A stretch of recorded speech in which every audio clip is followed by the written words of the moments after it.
Hello, everyone.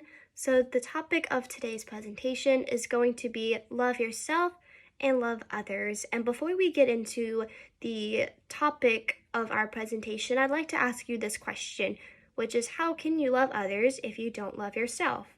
How can you love yourself when you don't love others? I'd like you to take a minute to think about that and to hold on to your answer and to revisit at the end to see if your answer had changed or if it stayed the same with the information we're going to be talking about today. So you must reflect on the relationship with yourself before you can create new relationships with others. And today's 3 points are going to be what is the definition of self-love, how to handle conflict with others, and how to continue to love yourself after it being exposed to these conflicts. So let's begin with the concept of self-love. We're going to be tying a lot of these concepts in with my favorite book, She Felt Like Nothing by R.H. Sin. It's a book full of poetry, but I like to connect it because it is based off of real experiences that this author went through. So I'm going to begin with Heim 19 from this book that says, "You've hidden so much of what you felt in the corners of your heart, refusing to open out of fear of being hurt again." So self-love is vital to healthy relationships. And according to the Brain and Behavior Research Foundation, self-love is a state of appreciation for oneself that grows from actions that support our physical, psychological, and spiritual growth. Self-love is taking care of our own needs before others. So how to develop a healthy relationship with yourself before you can develop new relationships with others can be prioritizing yourself, trusting yourself, setting healthy boundaries, forgiving yourself when you aren't being true or nice to yourself. And the Brain and Behavior Foundation really goes more into depth about ways to love yourself and how to use that to help others. Furthermore,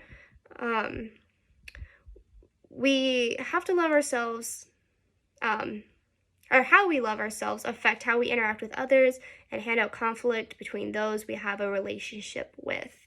So hymn 8 from the book She Felt Like Nothing says, "I couldn't find the words, and so I sat silently screaming from within, searching for a way out." So we tend to bundle up a lot of our feelings because we don't know how to handle ourselves in certain situations.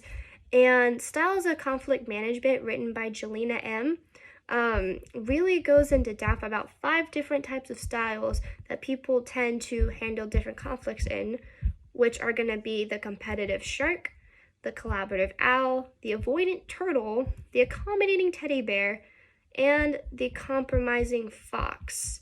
So those are the main 5 that are either geared towards concern for goals or concern for relationships. I personally fall under the teddy bear section, which is more of an I lose, you win situation because I want to keep my relationship rather than risking it.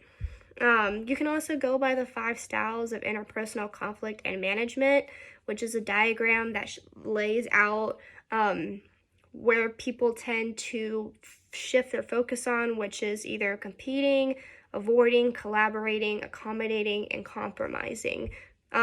Each of those aspects also fall into the 5 styles of conflict management.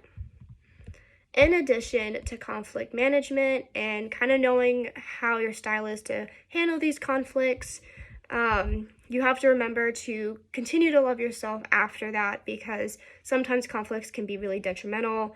And so Dr. Margaret Paul, from her website and her article, which is going to be from her article from Inner Bonding, says,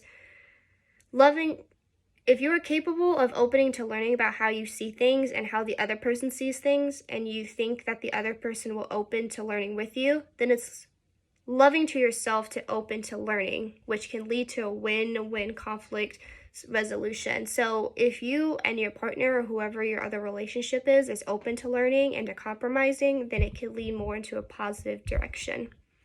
And the only thing you have control over is you. So, allowing someone to take over your feelings is not practicing self love. So, just be aware of that. And from the book, Don't Betray Yourself Just to Protect Those Who Are Never to Protect You, from scene 37. So, to conclude, what is the definition of self love, how to handle conflict with others, and how to continue to love yourself after those conflicts? I want you to take that answer from earlier and re reflect on that. And so, loving yourself and loving others is never easy, but it takes practice and dedication.